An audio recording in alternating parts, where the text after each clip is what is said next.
Yay Networks.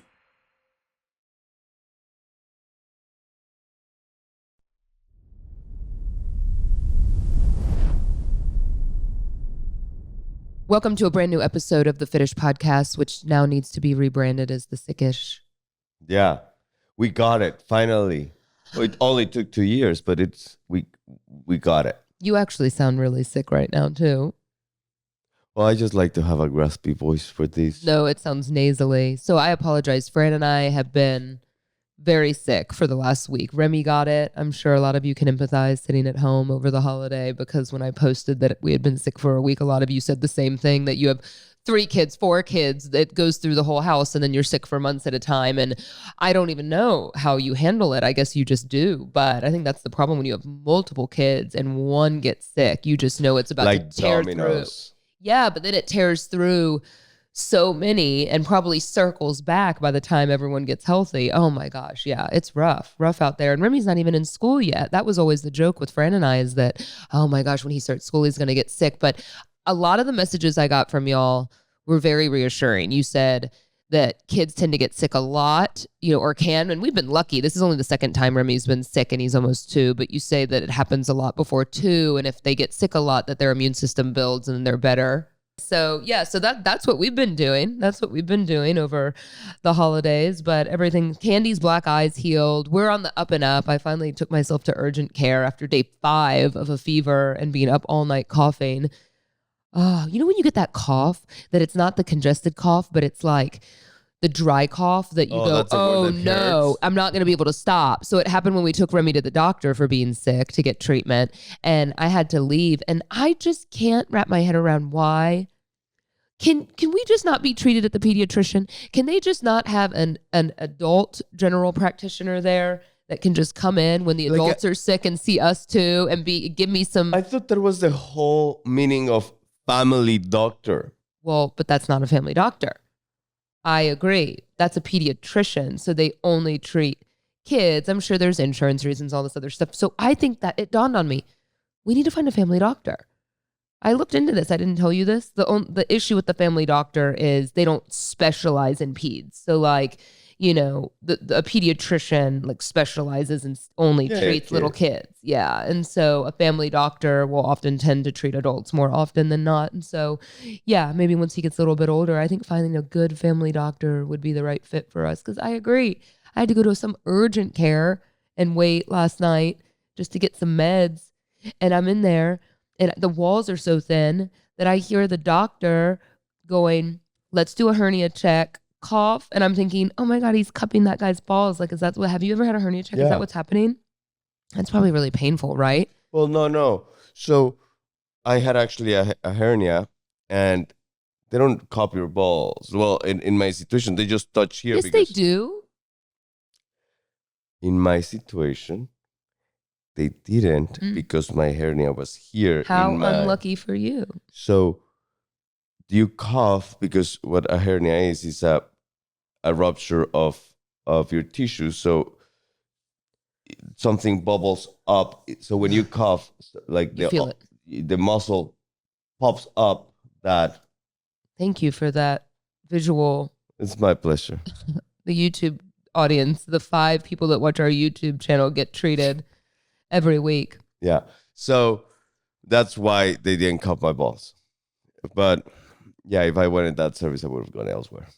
So I hear that, and I'm like, I hope he washes his hands before he comes in here and starts touching my ear, nose, and throat. That's what all I was thinking that whole time. Yeah, like he comes in immediately after, but that's where my head was at, is like, some strange balls are next door getting fondled, and then he's going to come in here and be like, open your mouth, like, let me check. So yeah, I was a little uneasy about the whole thing, but yeah, I got a COVID flu swab, and nothing like, by the way, giving a 1.5-year-old a flu swab up the nose. I mean, Remy is so strong. It's insane. It took 3 of us to hold him down, hold his arms down, hold his legs down. It feels like you're torturing the poor thing. He's so tough also. He's a tough cookie. I'm pretty sure he doesn't complain as much as how bad he has felt.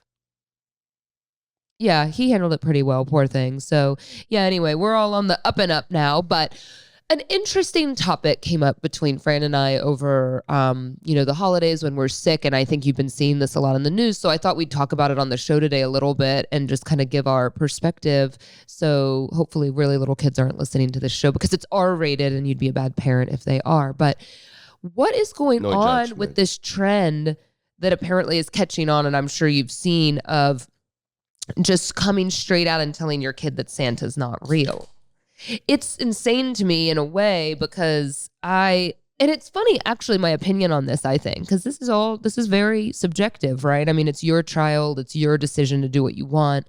But as much of a realist as I am, I'm very much a realist. I talk to Remy like he's an adult. I am not into like lying and sugarcoating, and I'm not calling, I call the private parts by their names. I don't really sugarcoat things. I am very much of the opinion that Santa Claus is real until your child at some point discovers that the magic's not real, right? So when we started talking about this and you told me about these people, I was like, well, of course you want your kid to have that illusion, but then I validate both and I'm on the fence with both. Like, You are? I'm on the fence with both. Yes. Like I think lying is starting a trend where you start an imaginary friend, starts with another trends with another imaginary friends that are not real, or we don't know if they're real or not. So Take us back to your personal experience with Santa Claus, though.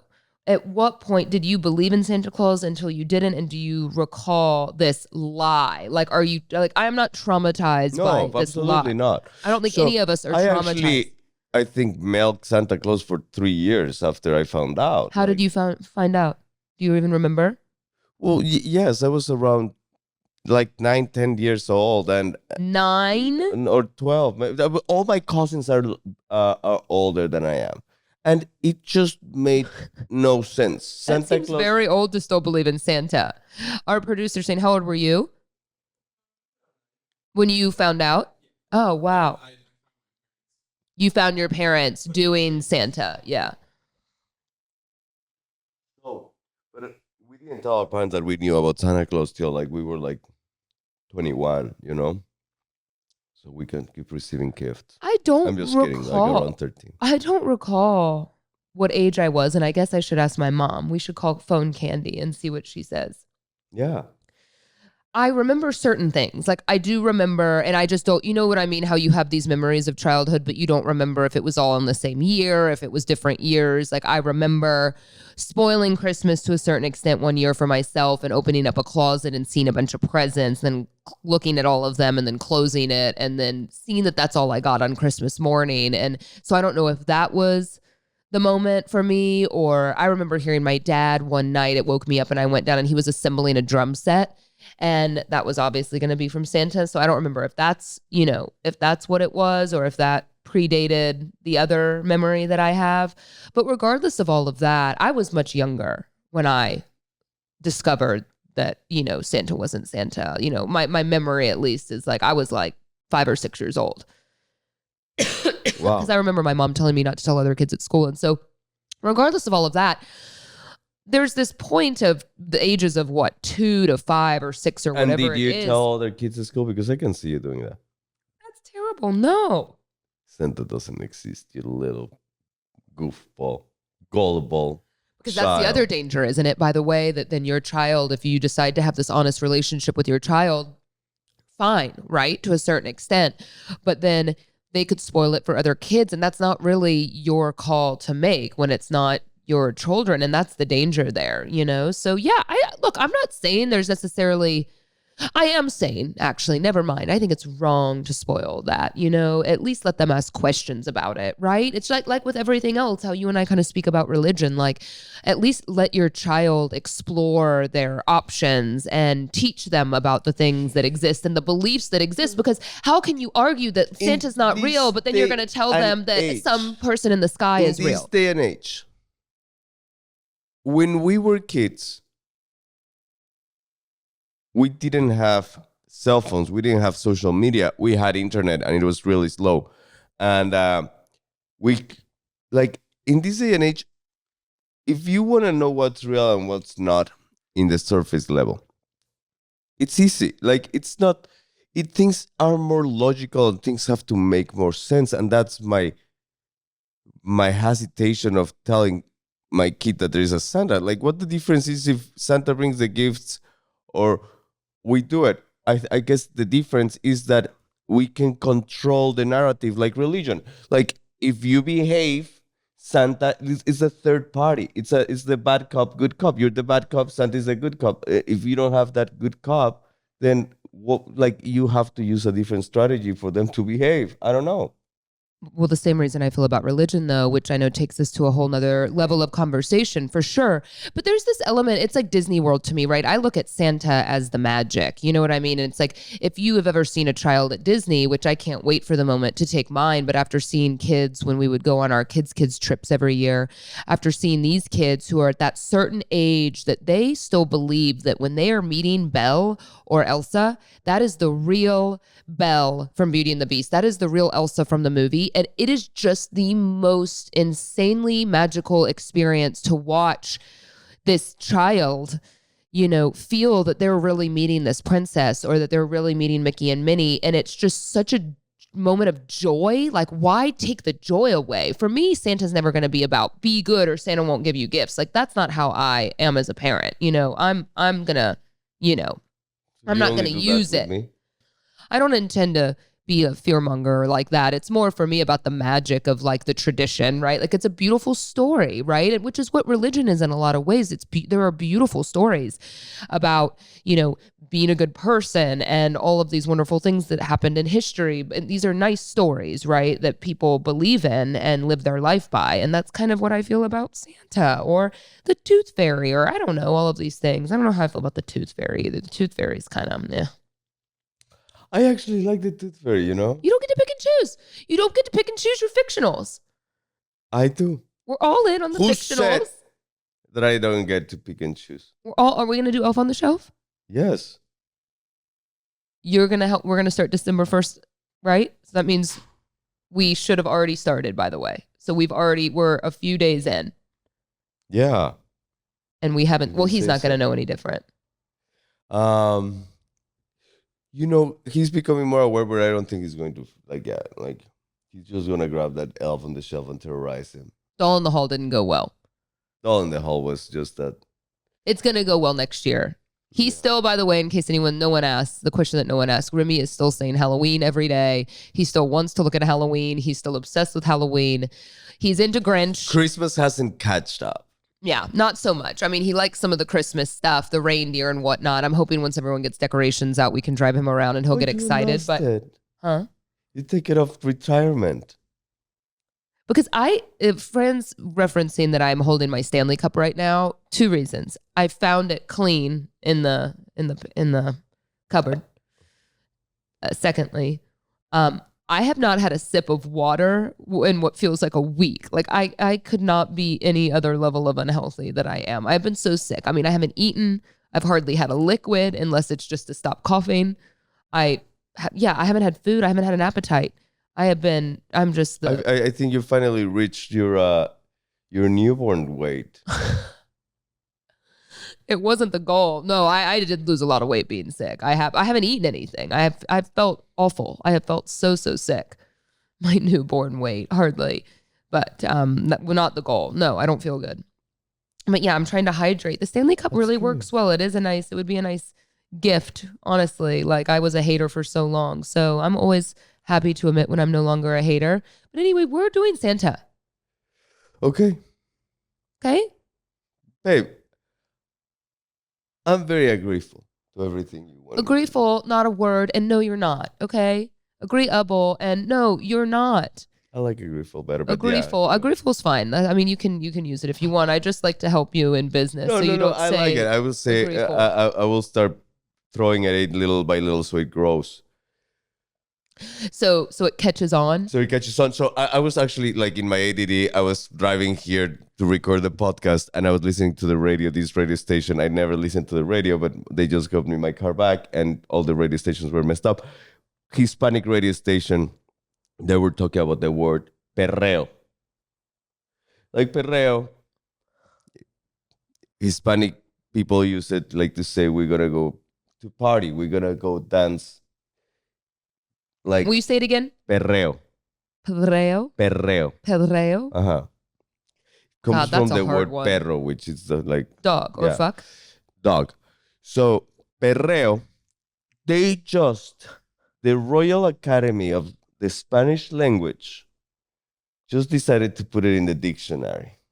So what does it mean like in English? Just party? Yeah, that go party or dance closely or yeah. Why does it have so many meanings? Spanish is so hard. Like it means, I don't know, it means go party or dance closely or like At a party. party like a dog. Like what the fuck? Like how am I ever supposed to So- learn? Agrifo is going to one day hit the Royal Academy of the English Language, and you're gonna Of the say, Spanglish. yeah, Agrifo. I will say, if you are in this sort of bilingual romance that Fran and I are in, or whatever we are, right? I love one of the first gifts when Fran and I started dating. We had only been together a few weeks. I'm so sorry for coughing so much, y'all. I can't help it.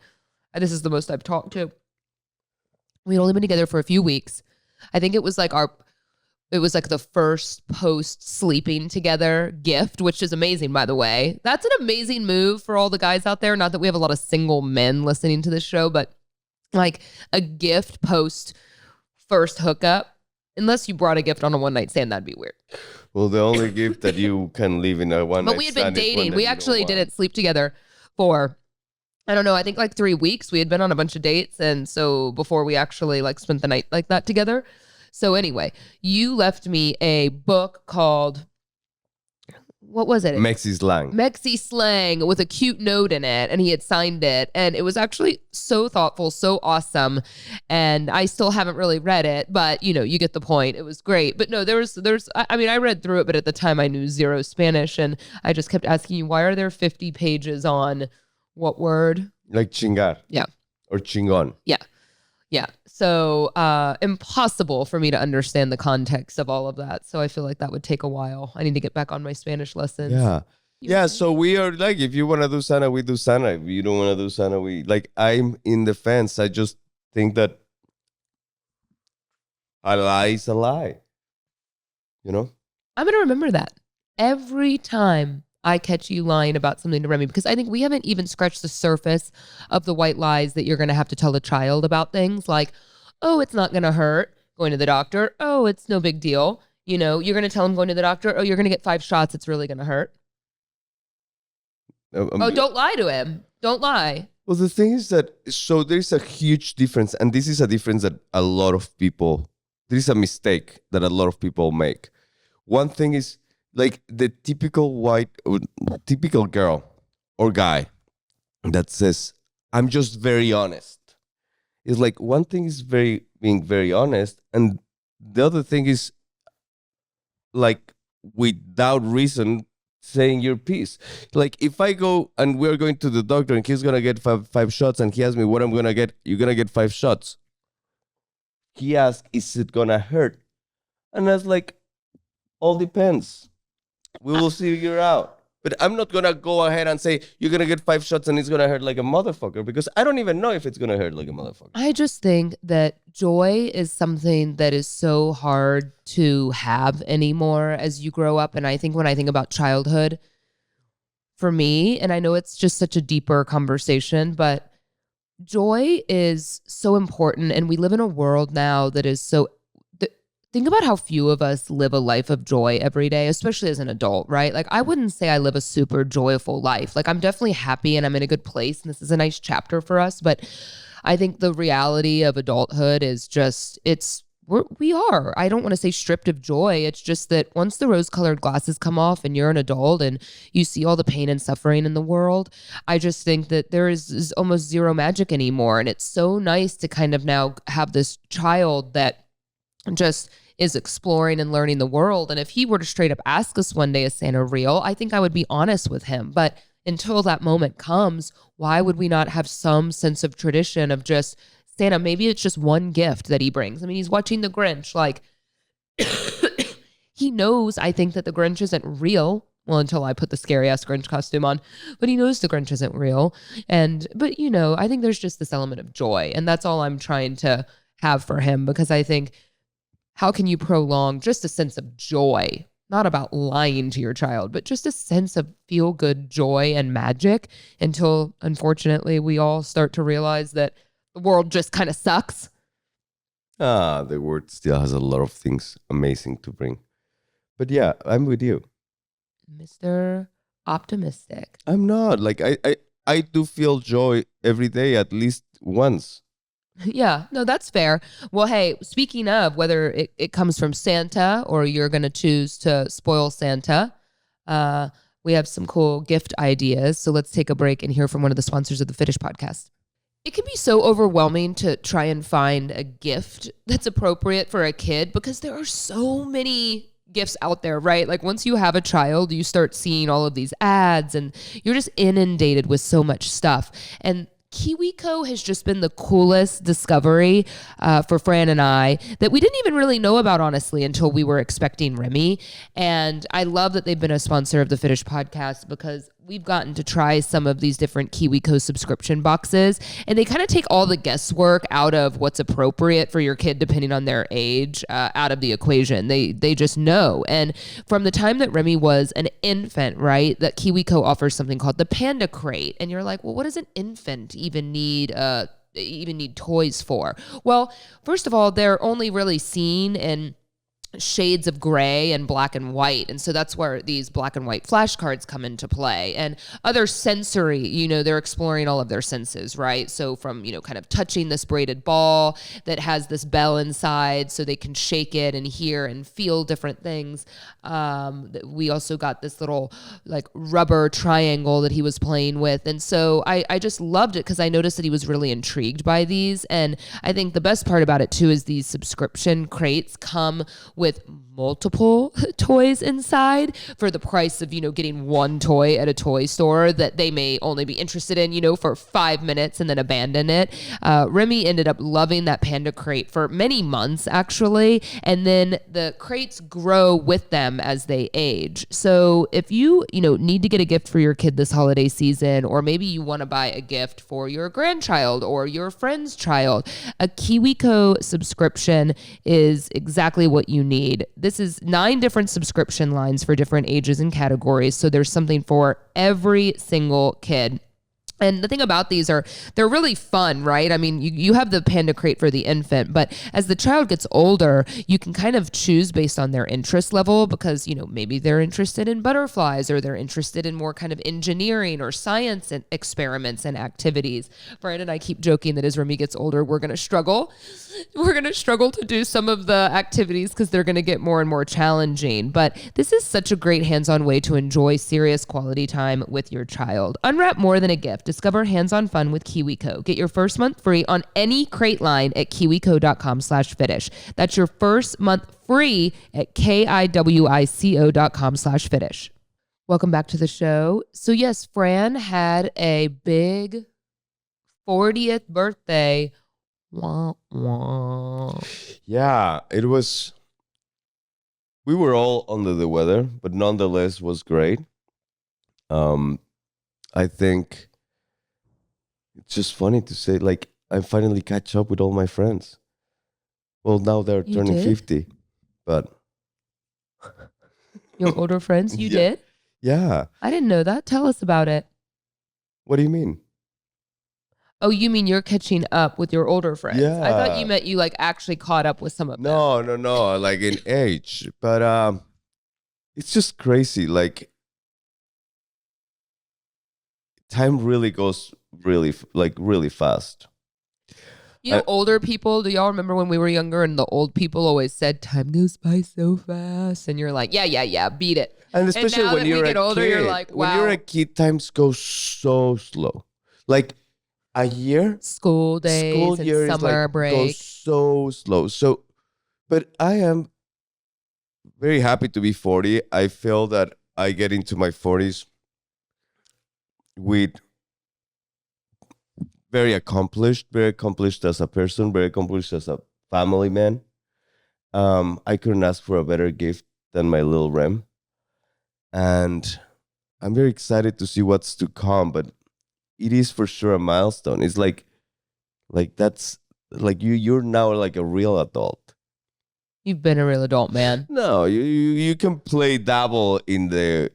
So do you have any like ideas of goals or things now that you're 40? I mean, since you're older than all of us right now, what you can impart on us? Do you have any goals for this next decade? Yes.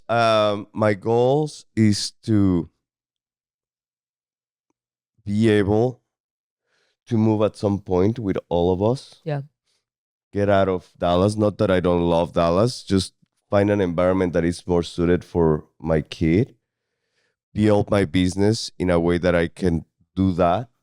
I think edit a lot of my relationships, edit a lot of my possessions, just realizing you start realizing what's really important. And you really sound like a cliche because you hear this from a lot of people that are older than you, but you start caring less about things that you used to care. Right.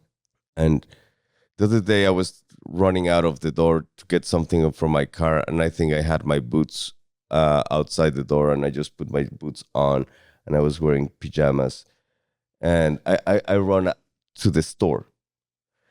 And I remember that second how hideous I thought my dad looked when he used to do something like that, you know? Like he used to just wear his moccasins with pajamas to drive us to school just because the moccasins were like right there. And and I was like, oh my God, I would never be like. So you wore boots with sweatpants? Yes. Okay. And not Uggs, not something that will go like my just normal everyday. Like cowboy boots. Yeah, not cowboy boots either, but motorcycle boots. like a Chelsea boot, okay? And and it was so funny because you realize that you really stop caring about a lot of stuff. Like I could care less what people think about how I look or how I dress or how anything. It's about what you're doing, and it's being more task oriented, and start editing that noise that comes from the outside, and it's constantly bombarding us in every way, shape, or form. Yeah, that's fair. I agree with that for sure. I started feeling that way in my 30s. Really? Mm-hmm. You know, women, more mature. Yeah, for sure. But no, that's what I've always told younger girls and stuff. Like 20s can be kind of hard. 30s for me at least felt a lot better, just in that sense of just I don't really care as much anymore about the stuff that I used to care about. But yeah, time is so much more valuable now, right? So I think 20s for me, 20s and 30s were for me a time. I enjoyed my 20s like no other, and my 30s because it's a time that it was very forgiving. So there's nothing you couldn't do that you could not redo. Like you could explore different things, and I'm not saying that when you're in your 40s you cannot do that, but it's less forgiving. And that's something I enjoyed about exploring different things, trying different businesses, dabbling in X, Y, and Z. Right now, it's time to focus. It's not that it's not forgiving. You can redo, you can reinvent, you can do whatever you want. But time is of the essence now. And now I have a kid, so I have a responsibility that cannot Right. let down. Right. Yeah. No, I read something interesting the other day, and I wish I had it handy, but I wasn't planning on speaking about it today. But I think that for me, that's what feels so cumbersome is that, you know, when you hit 40, I was kind of speaking about that with the midlife crisis sort of vibe, that you feel that so many things when you were in your 20s, you just had this larger ego in a way, right? I don't know if that makes sense. You had this larger ego in your 20s that you could be anything, you could do anything. You didn't really take anything as seriously, or, you know, because you thought, I could be really good at this. And obviously, as you get older, you realize, well, those days are kind of behind me. But then I read something, I follow a lot of, you know, kind of business leadership sorts of social media and podcasts and things. And they went through this whole list of people that you would have no idea, right? Because you would think, you hear about these stories of, oh, this person, like the girl and these two guys that started this Canva multi-billion dollar business when they were 22 years old or whatever. And wow, my days are behind me. And so not the case, whether it's like Sam Walton that started Walmart and just all of these some of the biggest companies in the world weren't even started by people until these men and women were in their mid to late 40s and early 50s. And so I think a lot of trial and error and failure is really good, actually. And anyway, so there are a lot of really big businesses that didn't even get started by people, until they were in their 40s and 50s. And that beyond. is what you have to focus in, what you want, and not be afraid of try something new if you're not in love with what you're doing. I think that the worst thing that we can do is compare ourselves to other people and compare our success with other people's success, because we all work in different times. We all have a different type of clock. And there is no better time to start than today. I think I have this great CFO who helps me with my business. And, it's funny because she's, I think, a year younger than me, but she feels older than me, if that makes sense to me. And I told her that, and I hope she didn't take that the wrong way, but I think it's in a way of that she feels that she has been working, doing financials for really big companies ever since she was in her early 20s. And so she just has this vast sort of financial experience. And I really look to her to help me kind of run the cash flow of my business and amongst a million other things, and ask her for advice. Because I think for me, running a business is just super difficult, kind of the day-to-day ins and outs of it. And I'm looking to make some changes with that. But her and I had this lengthy conversation the other day about just how damaging social media we think has been we talk about this, right? Like with our kids and cell phones and with us, but especially with what we've seen with kind of younger generations and the way social media has made life potential look for people. It's like, oh, wow. Like, I think it's affected kind of work ethic and just everything in general, right? Because you see these people go, these young girls, for instance, will go viral on TikTok, and then now they're making 50 grand for every post. And they work from home and they work, especially the creators that are doing really well, but, they have this kind of quality of life that I think a lot of people aspire to. And the reality is there are so few people like that out there. It's just kind of like the actors that get paid really well for what they do. That world is so small, but it's created this sense of, well, I could do that. It's sure, go try, and I think that makes it really difficult, because just the way the digital world in general has been for a lot of us. Or I said to Fran last night, and you didn't really relate to this, I guess, when I was telling you, but I was like, I'm so glad we had a boy. He's like, why? I was like, well, I think being a girl is harder. I really do. I think being a girl is harder than being a guy. He's like, I don't know about that. I go, I think being a human is hard in general. But I think if we had social media, I didn't have it until I was in college, and it was kind of the very beginnings of Instagram, where it's not anything close to what it is now.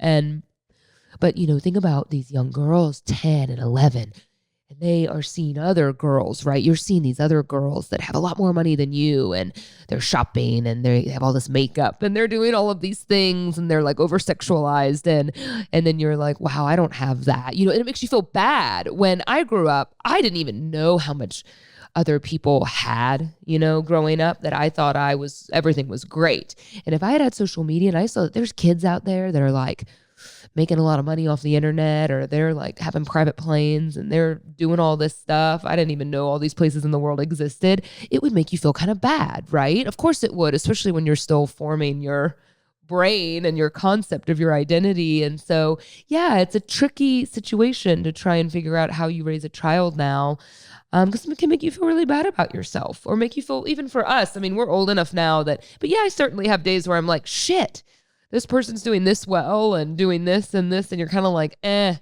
makes you like, well, I'm not where I want to be. And then you take a step back and you go, but wait, I have everything that I need, and I have a great relationship. That's the biggest temptation that we have. And it's natural that we always compare up instead of comparing down, because of course there's no much point on that. But it's a value thing to see all the good things that you have going on. Doesn't matter where you're at. And I'm pretty sure it takes right now a lot of more effort as a parent to raise a well-rounded kid that understands that you are a unique person and everybody lives in a unique, different life. And there is pros and there is cons in every level, social, economical level. There is a lot of bad in being in this level. There is a lot of bad being in a lower level, or in like, it's just finding the way to engrave in their souls that their value doesn't depend on anything exterior. Yeah. We were talking serious today. Well, I'm 40.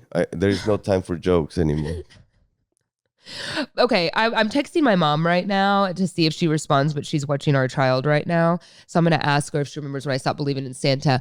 But she went grocery shopping for us last night. And I know I told y'all, I believe on last week's show, about her black eye, because a lot of you were messaging on social media. And I was like, you got to listen to the show because we told you exactly what happened. But how she was getting hit on in Central Market when we were getting Thanksgiving food. So she did grocery shopping for us again yesterday. And I had joked with her because she would always go to the nearby like Kroger or Tom Thumb. And I'm like, no, there's just certain things that we like at Central Market because we have Remy trying, it's annoying, but like eating gluten-free and dairy-free because he has a lot of allergies. And so she has to go to Central Market to get some of that. And she told me this morning, she goes, Jenna, that Central Market is Pickup City. And I was like, Pickup City is what she called it. I was like, and she goes, men are just so friendly. And I'm like, Mom, like this is her opportunity. Yeah.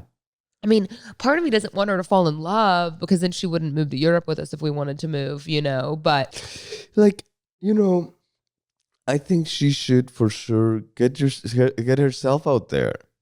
And it's so much easier said than done though, as you get to a certain age. It's also easier to be alone because dating is hard. Pleasing a man, I don't even please you. Tell me about it. I just did. You always please me, babe. Yeah, that's it. That's all I have to say.